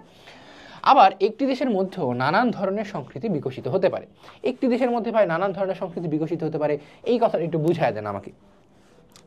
আমার দেশের ঢাকার মানুষজন যেই সংস্কৃতিতে বড় হয়, রংপুরের মানুষ কিন্তু সেই সংস্কৃতিতে বড় হবে না, দিনাজপুরের মানুষ কিন্তু সেই সংস্কৃতিতে বড় হবে না, কিংবা মনে করো চট্টগ্রামের মানুষ কিন্তু সেই সংস্কৃতিতে বড় হবে না। চট্টগ্রাম এবং সিলেটের মানুষের ভাষাই তুমি বুঝবে না, হ্যাঁ, তারা এমন এমন ভাষায় কথা বলে, অর্থাৎ কি এই ভাষার কারণেও কিন্তু কি সংস্কৃতি আলাদা হয়ে যায়। অর্থাৎ একটা দেশের মধ্যে থেকে তুমি না ভৌগোলিক বৈচিত্র্যের কারণে নানান বিষয় দেখবা। তুমি যদি মনে করো আমেরিকার কথা চিন্তা করো, তাদের ক্যালিফোর্নিয়াতে হচ্ছে মরুভূমি, আবার আরেক পাশে যাও নিউ ইয়র্ক হচ্ছে তাদের ঠান্ডা, বরফ পড়ে। ভারতের কথাই চিন্তা করো, ভারতের দিল্লিতে গরমের কারণে অবস্থা খারাপ, ভারতের কাশ্মীরে কি বরফ পড়ে। অর্থাৎ এক দেশের ভিতরে থাইকাও ভৌগোলিক পরিবেশ আলাদা হয়ে যায়, এক দেশের ভিতরে থাইকাও ভাষা আলাদা হয়ে যায়, এক দেশের ভিতরে থাইকাও কি আলটিমেটলি সংস্কৃতিটা আলাদা হয়ে যায়। ওকে, এরপর তাই সংস্কৃতি কোনো স্থবির বিষয় নয়, বরং সংস্কৃতি পরিবর্তনশীল। এতক্ষণ ধরে আমি তোমাদেরকে যা যা বুঝাইছি তার একটা সামারি দেওয়া হচ্ছে এইখানে, যে পরিবর্তনশীল। যে আজকের দিনে মনে করো আমরা স্মার্ট বোর্ডে তোমাকে পড়াচ্ছি, এককালে কি হতো? এককালে মনে করো বোর্ডের কথাই চিন্তা করো না, তুমি পড়াশোনার কথাই চিন্তা করো, এককালে হচ্ছে তোমার ব্ল্যাক বোর্ড ছিল। এককালে কি ছিল? Black board. সেই ব্ল্যাক বোর্ড থেকে আসলো কি? ব্ল্যাক বোর্ড থেকে আসলো হোয়াইট বোর্ড। সেই হোয়াইট বোর্ড থেকে আসলো কি? সেই হোয়াইট বোর্ড থেকে আসলো হচ্ছে স্মার্ট বোর্ড। অর্থাৎ এই যে তোমার বোর্ড আছে, সেই বোর্ডেরও কিন্তু একটা কি ইভলিউশন হইলো, অর্থাৎ পরিবর্তন হইলো। এখনকার স্টুডেন্ট চিন্তা করে, ছি, এখনো স্যাররা হচ্ছে ব্ল্যাক বোর্ডে পড়াচ্ছে, সেই চক ডাস্টার দিয়ে পড়াচ্ছে, হ্যাঁ, এই স্যারের কাছে পড়বো না, এই স্যার ভালো পড়ায় না। তুমি তো একটা মনের অজান্তে চিন্তা করো, কারণ হচ্ছে তোমার সংস্কৃতি তোমার ভিতরে একটা তৈরি হয়ে গেছে যে না, স্মার্ট বোর্ডে ভালোভাবে পড়াশোনা করা যায়। ওকে, এরপর সংস্কৃতির সবটাই বদলে যায় তা কিন্তু নয়, সংস্কৃতির কিছু প্রধান দিক দীর্ঘ সময় অপরিবর্তনীয় থেকে যায়। অর্থাৎ দীর্ঘ সময় প্রধান দিকগুলা অপরিবর্তনীয় থাকে। এটা যেমন উদাহরণ দেন ভাই, এটার উদাহরণ কি? ভাত খাওয়া। ভাত খাওয়া হচ্ছে সাধারণত তোমার, এখন হয়তো তোমরা খাও না, তোমরা হয়তো মনে করো নতুন জেনারেশন, তোমরা বার্গার খাও, স্যান্ডউইচ খাও, পিৎজা খাও, এগুলো খায় মনে করো ভাত খাওয়ার পেটে জায়গা থাকে না বা ইচ্ছা থাকে না, রুচি থাকে না। কিন্তু তোমার বাবা মার জেনারেশন বা হচ্ছে আমরা পর্যন্ত কি ভাত প্রিয়, অর্থাৎ দীর্ঘ সময় মানুষ কি ভাতে অভ্যস্ত। তারপরে কি, তারপরে মনে করো আমাদের সংস্কৃতির একটা অংশ যে রবীন্দ্রসঙ্গীত। হ্যাঁ, রবীন্দ্রসঙ্গীত কিন্তু এখনও মনে করো প্রতি রবীন্দ্র জয়ন্তীতে আমরা পালন করি। রবীন্দ্রসঙ্গীত শুনলেই শান্তি লাগে। তোমরা হয়তো শোনো না, কারণ কি ওই যে সংস্কৃতি পরিবর্তনশীল, কিন্তু দীর্ঘ সময় ধরে কি এই জিনিসটা প্রচলিত হয়ে আসতেছে। কিছু কিছু বিষয় আছে সেগুলো পরিবর্তন হয়ই না।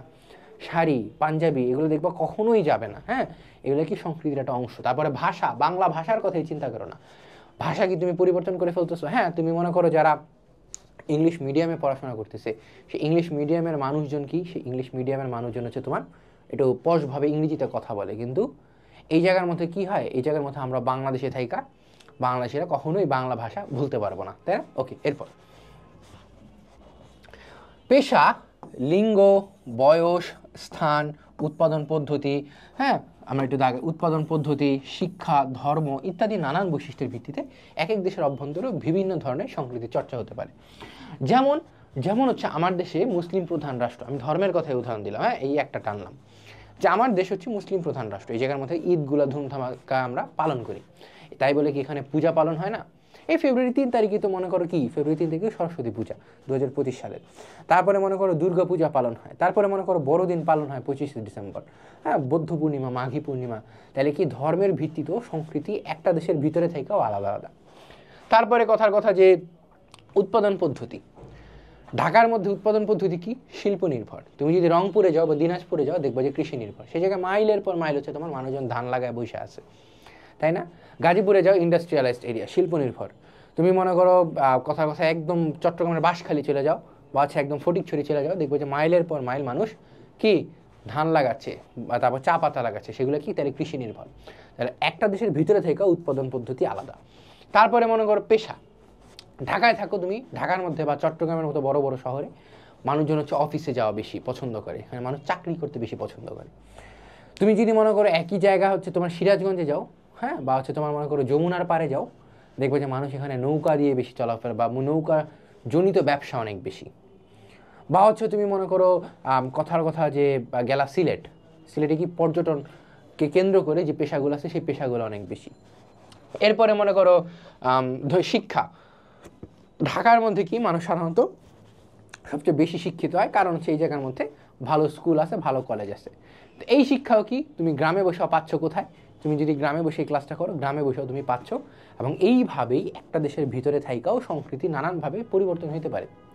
এবং একইভাবে এরকমও হইতে পারে যে ঢাকার মধ্যে সংস্কৃতি অনেক আগাচ্ছে, কিন্তু বাংলাদেশের আশেপাশের জেলাগুলো যেগুলো আছে সেইগুলো সংস্কৃতি তোমার একদম পিছাচ্ছে পিছাচ্ছে পিছাচ্ছে, ঠিক মতো আগাচ্ছে না। এটাও হইতে পারে, এটা অস্বাভাবিক কিছু না, তাই না? ওকে, এরপর যেমন গ্রামীণ সংস্কৃতি ও শহুরে সংস্কৃতির মধ্যে পার্থক্য রয়েছে। একটু আগে যেটা বললাম যে ঢাকা, চট্টগ্রামের মতো বড় শহরের সাথে দিনাজপুর, রংপুর বা হচ্ছে তোমার একদম সাইডের এলাকাগুলো একটা পার্থক্য আছে। হ্যাঁ, তারপর গ্রামের ভৌগোলিক পরিবেশ থাকে পুকুর, নদী নালা, খাল বিল, পাহাড় পর্বত, সমুদ্র, দিগন্ত বিস্তৃত। কৃষি, মৎস্য চাষ, নৌকা চালানো ইত্যাদি হচ্ছে তোমার গ্রামের সংস্কৃতি।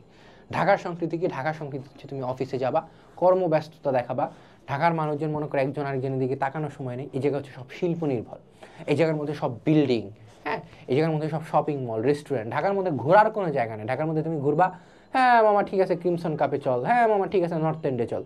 অর্থাৎ ঢাকার মধ্যে কি রেস্টুরেন্ট বাদে অন্য কোথাও যাওয়ার সুযোগ নেই। ওকে, এরপর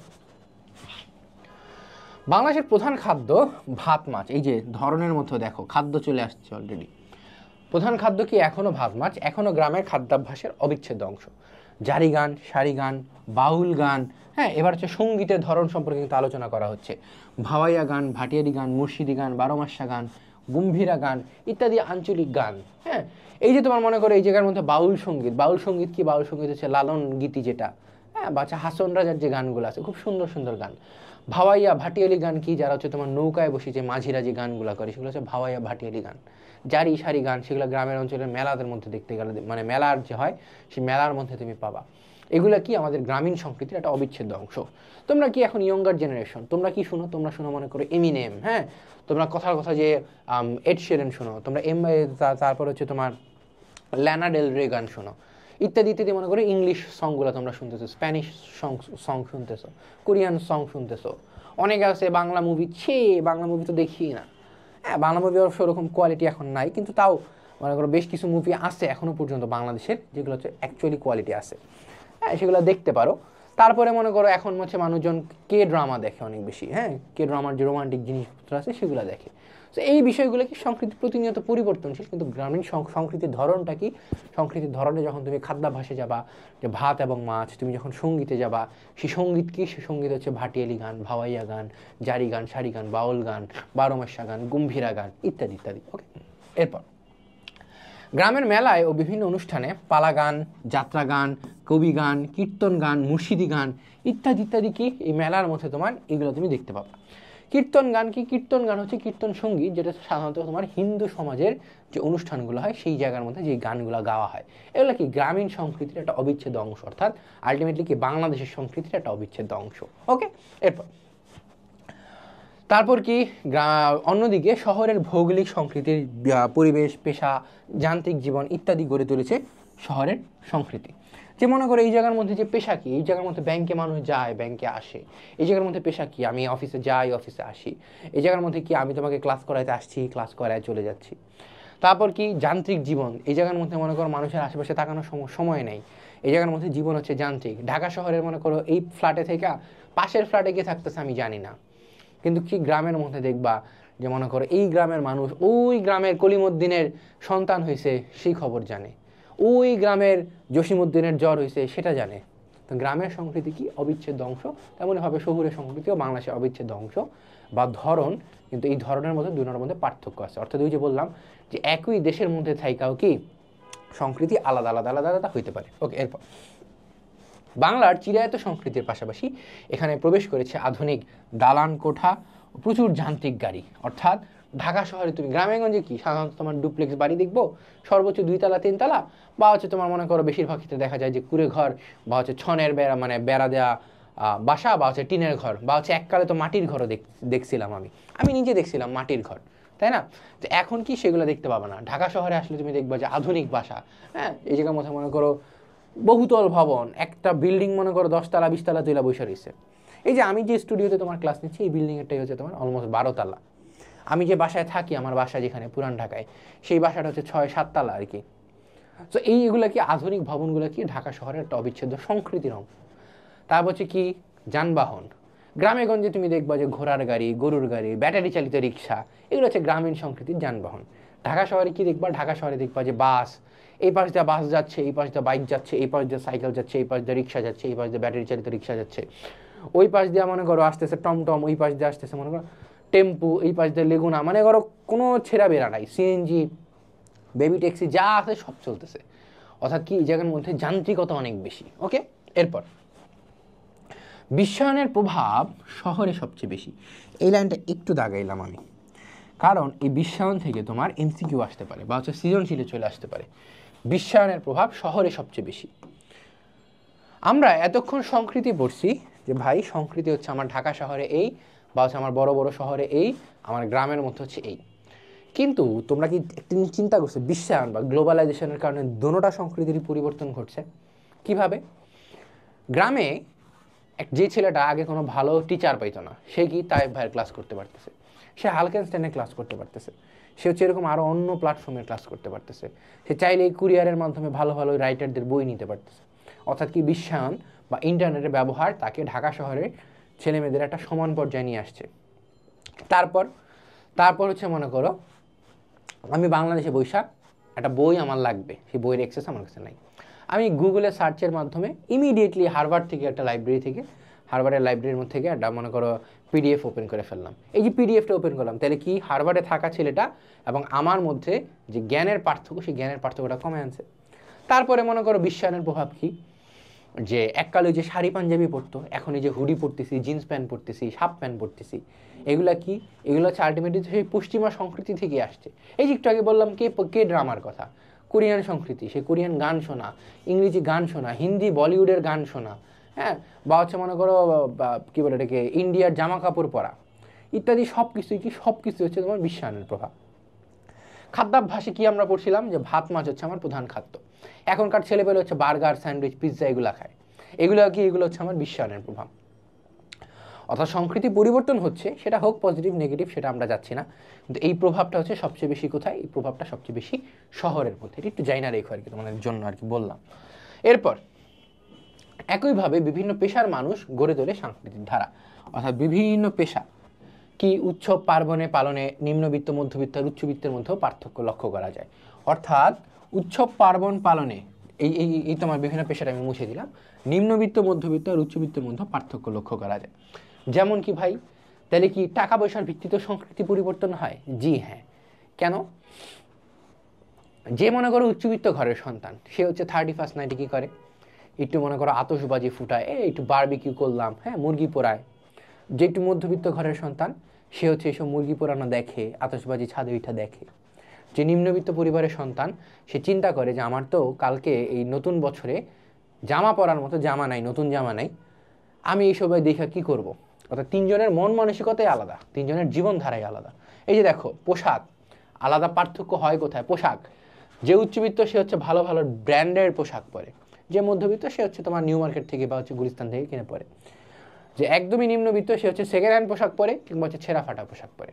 তাহলে কি পোশাকের কারণে কি তোমার সংস্কৃতি পরিবর্তনশীল। তারপরে জীবনাচার, যে ছেলেটা উচ্চবিত্ত সে হচ্ছে নর্থ এন্ড বা হচ্ছে ক্রিমসন কাপ থেকে একটা কফি নিয়ে সে হচ্ছে ছবি তোলে।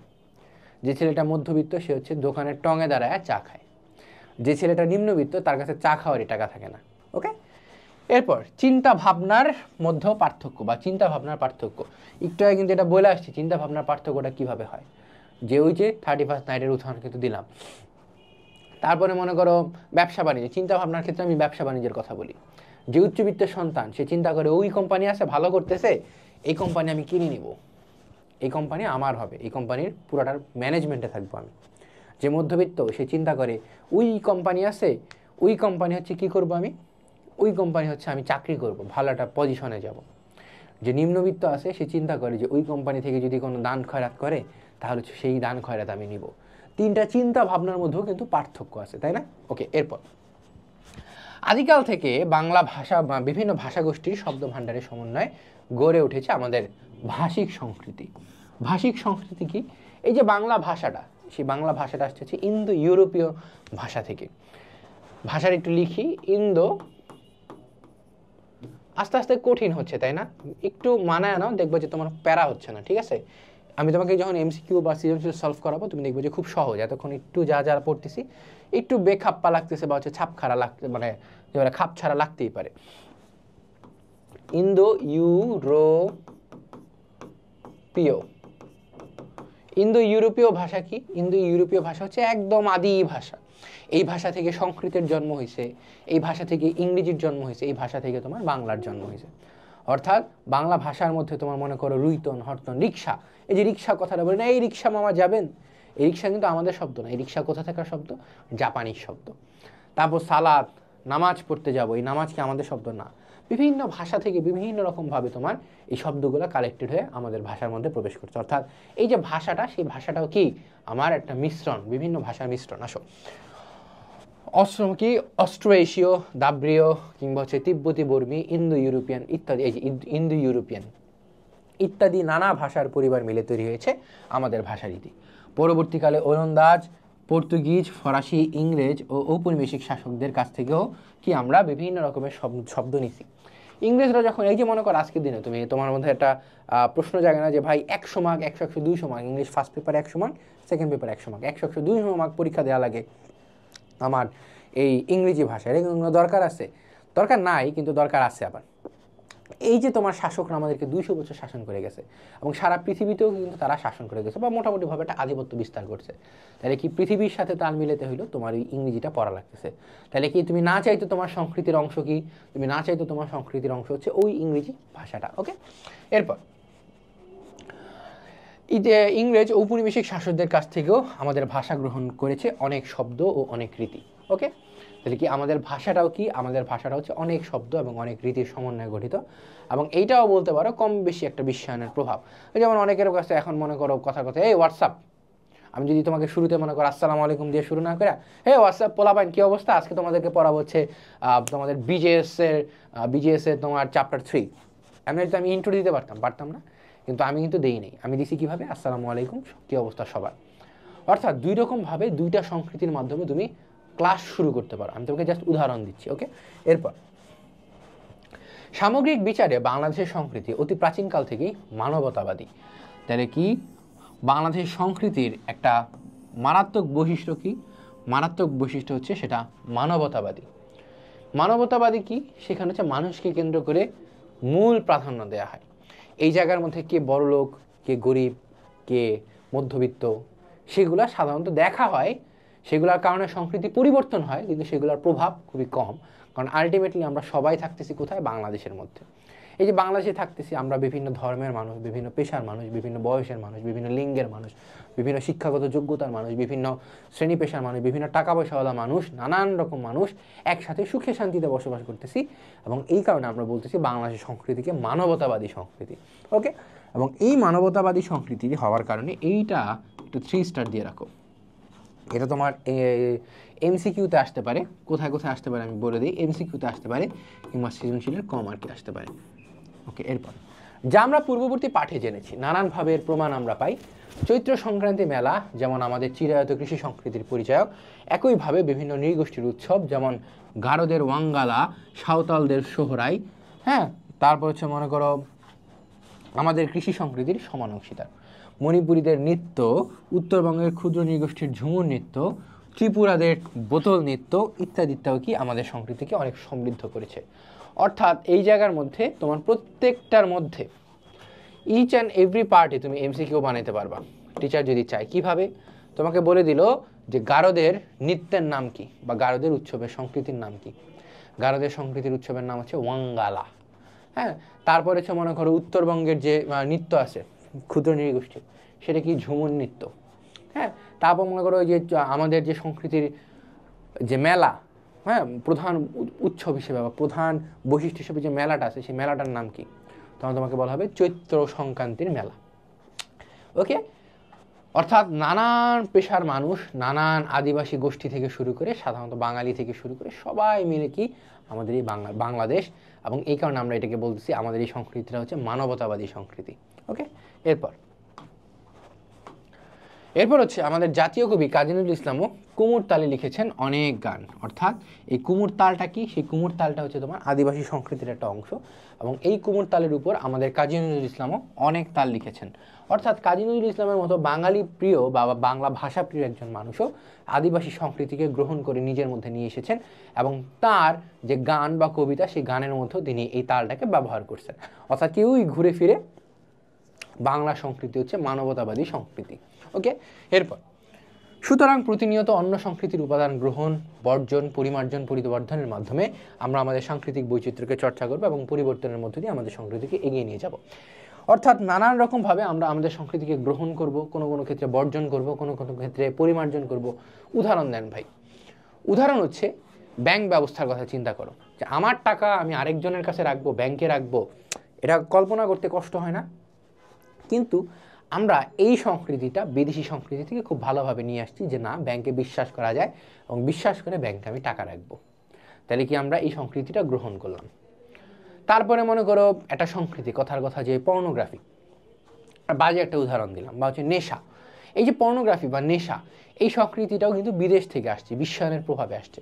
তাহলে কি এইটা হচ্ছে আমরা বর্জন করে ফেলবো, একদম নাই, দরকার নাই, এটা আমার জন্য খারাপ। পরিমার্জন কি? পরিমার্জন হচ্ছে মনে করো একটা সংস্কৃতি আছে, কথার কথা বিদেশ থেকে আমি আসলাম, বিদেশ থেকে একটা সংস্কৃতি আনলাম, সেই জায়গার মধ্যে মনে করো যে আমি আমার মনে করো হাফ প্যান্ট পরে আমি চলাফেরা করতেছি, কিন্তু আমার সংস্কৃতি কি বলে? আমার সংস্কৃতি বলা হচ্ছে বড়দের সামনে হাফ প্যান্ট পরা হচ্ছে একটু অপরাধ, হ্যাঁ। তুমি যখন রাস্তাঘাটে যাওয়ার চেষ্টা করবো ফুল প্যান্ট পরা, যদিও সেটা তোমার ব্যক্তি স্বাধীনতা, কিন্তু এই ব্যক্তি স্বাধীনতার পরেও সেটা কি আমরা সংস্কৃতির মধ্যে মিলা পুরা সংস্কৃতিটা, বিদেশ থেকে আনা একটা সংস্কৃতিকে পরিমার্জন করতেছি, ওকে। এরপর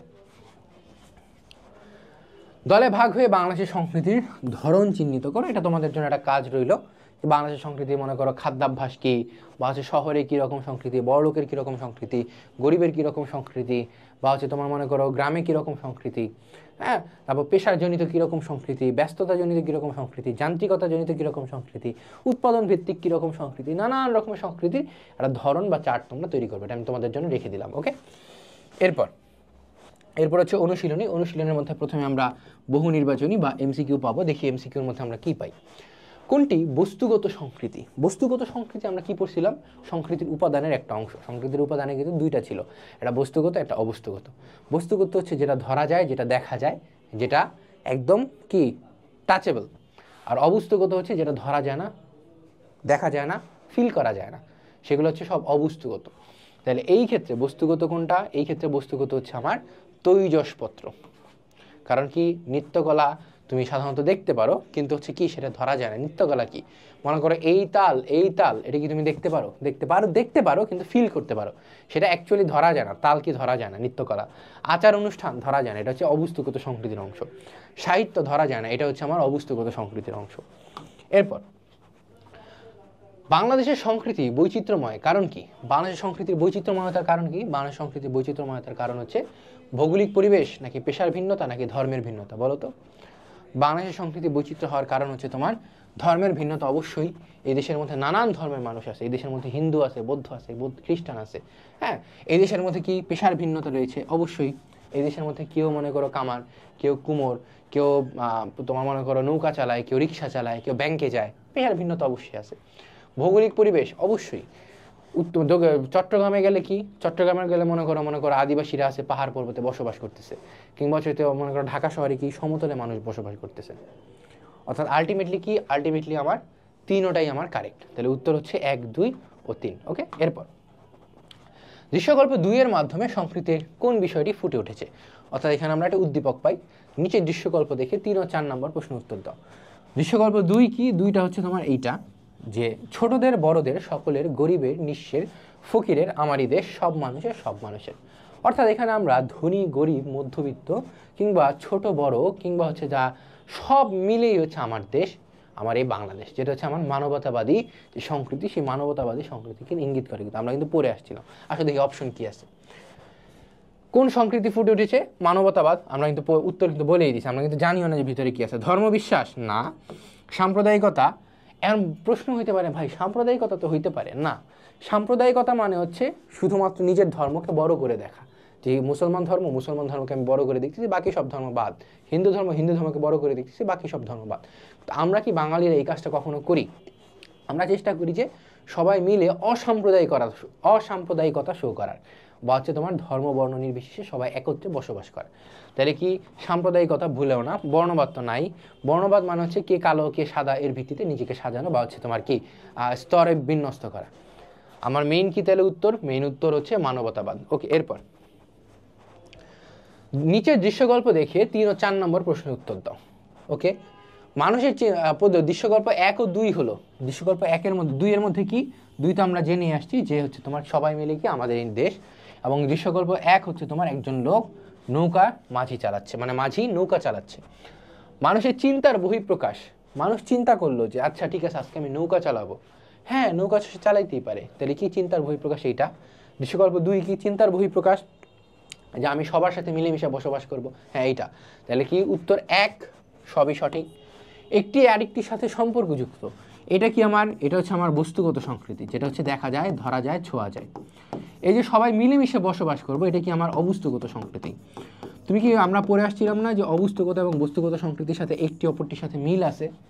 এই যে মিল, সেই মিলের কারণে কি একটা আরেকটার সাথে সম্পর্কযুক্ত। তাহলে উত্তর এইটাও কারেক্ট। উভয় সংস্কৃতির বাহ্যিক প্রকাশ। জি না, এইটা বাহ্যিক প্রকাশ, কিন্তু এটা কি? এটা হচ্ছে তোমার অভ্যন্তরীণ প্রকাশ, যেটা কি আমরা ধরতে পারি না, ছুঁইতে পারি না, দেখতে পারি না। তাহলে কি এটা আমার অবস্তুগত? তাহলে উত্তর এইটা না। তাহলে উত্তর কোথাও 1 এবং 2। 1 এবং 2 কোথায় আছে? ক মার্ক। তাহলে ক মার্ক হচ্ছে আমার কারেক্ট। ওকে, এরপর সৃজনশীল প্রশ্ন বা সিকিউ দেখি কি বলা হয়েছে সিকিউ এর মধ্যে। প্রথমে আমরা ক এবং খ মার্ক পড়বো, তারপর হচ্ছে কি তারপর আমরা উদ্দীপক পড়ার মাধ্যমে গ এবং ঘতে যাব। কয়ে কি বলা হয়েছে? সংস্কৃতি কি? সংস্কৃতি কি? উত্তর লিখবা যে আমরা যা তাই আমাদের সংস্কৃতি, কিংবা আরেকটা উদাহরণ সংজ্ঞা লিখতে পারো যে মানুষ তার বেঁচে থাকার প্রয়োজনে, মানুষ তার বেঁচে থাকার প্রয়োজনে, একদম শুরুতে আমরা কি, হ্যাঁ, মানুষ তার বেঁচে থাকার প্রয়োজনে বা হচ্ছে অস্তিত্ব রক্ষার্থে, মানুষ তার অস্তিত্ব রক্ষার্থে যা করে, যা চিন্তা করে, কিংবা যা কর্মের মাধ্যমে বহিঃপ্রকাশ করে তাই হলো সংস্কৃতি। ওকে, অর্থাৎ আমাদের জীবনধারাই হলো আমাদের সংস্কৃতি, আমরা যা তাই আমাদের সংস্কৃতি। এক লাইনে লিখে দিবা উত্তর, সমস্যা নেই।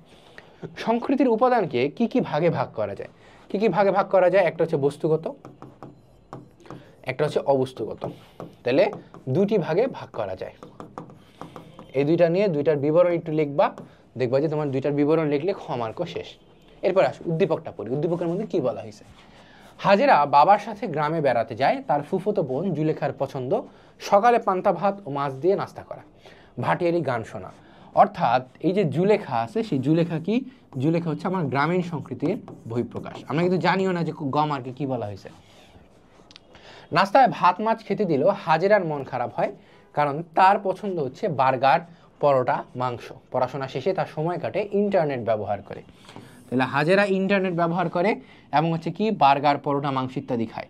তাহলে হাজেরা কি? হাজেরার বৈশিষ্ট্য হচ্ছে এই ক্ষেত্রে শহুরে, শহুরে। ওকে, আসলে দেখি গমার কি বলা হয়েছে। জুলেখার মাধ্যমে বাংলাদেশের গ্রামীণ সংস্কৃতির, মানে বাংলাদেশের সংস্কৃতির কোন দিকটি ফুটে উঠেছে? তখন তুমি বলবা জুলেখার মাধ্যমে বাংলাদেশের সংস্কৃতির গ্রামীণ দিকটি বা গ্রামীণ সংস্কৃতি, বাংলাদেশের জুলেখার মাধ্যমে বাংলাদেশের গ্রামীণ সংস্কৃতি ফুটে উঠেছে।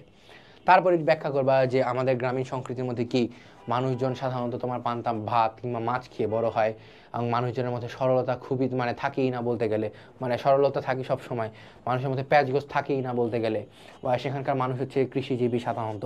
আবার মনে করো এরকম একটা ধরনের লিস্ট দিবা। এই উত্তরটা কি? গমারটা আসছে ধরন থেকে। তারপরে হচ্ছে গ্রামীণ সংস্কৃতির ধরনের একটা লিস্ট দিবা। তারপরে বলবা যে উদ্দীপকের আমরা যে জুলেখা আছে, সেই জুলেখার বৈশিষ্ট্যের মধ্যে তাই দেখতে পাই। জুলেখা হচ্ছে তোমার কি ভাটিয়ালি গান পছন্দ করে, পান্তা ভাত দিয়ে মাছ ও নাস্তায় পছন্দ করে, এবং ইত্যাদি ইত্যাদি কারণে আমরা বলতে পারি যে এটা কি, এটা হচ্ছে তোমার গ্রামীণ সংস্কৃতির একটা অবিচ্ছেদ্য বা অনবদ্য অংশ। ওকে, এরপর হাজেরার সংস্কৃতিতে বিশ্বায়নের প্রভাব লক্ষ্য করা যায়। হাজেরা সংস্কৃতি কি? হাজেরা সংস্কৃতি হচ্ছে সে হচ্ছে তোমার বিদেশি যে খাবারগুলো আছে, বার্গার বা হচ্ছে তোমার কি এই যে তোমার এই পাশে দেখতে পাই আমরা পরোটা, মাংস ইত্যাদি ইত্যাদি খাই। এছাড়া সে মোবাইল ফোনের মাধ্যমে ইন্টারনেট ব্যবহার করে। ইন্টারনেটের তারপরে তুমি বলবা যে হাজেরা সংস্কৃতিতে, প্রথম লাইন লিখবে এরকম, হাজেরা সংস্কৃতিতে বিশ্বায়নের প্রভাব লক্ষ্য করা যায় এবং উক্তিটি যথার্থ। মতামত দিলাম কি? উক্তিটি যথার্থ। ওকে, উক্তিটা যথার্থ বলার পর তুমি কি করবা? তুমি হচ্ছে তোমার এই যে তোমার লিখবা যে পড়াশোনা শেষে তার সময় কাটে ইন্টারনেট ব্যবহারের মাধ্যমে, হ্যাঁ, তারপর হচ্ছে মনে করো যে উদাহরণ দিবা যে বিশ্বায়নের কারণে এই হয়, তারপর বিশ্বায়নের কারণে সাধারণত শহরের সংস্কৃতিতে বেশি প্রভাব ফেলায়, ইত্যাদি ইত্যাদি উদাহরণ দিয়ে লাস্টের দিকে একদম বর্ণনা করে মিলাই দিবা। ওকে, পারবা না? পারবা আশা করি। এবং আজকে হচ্ছে এই পর্যন্তই। দেখা হচ্ছে তোমাদের সাথে পরবর্তী কোনো লেকচারে। ততদিন পর্যন্ত ভালো থাকবে, সুস্থ থাকবে। আসসালামু আলাইকুম।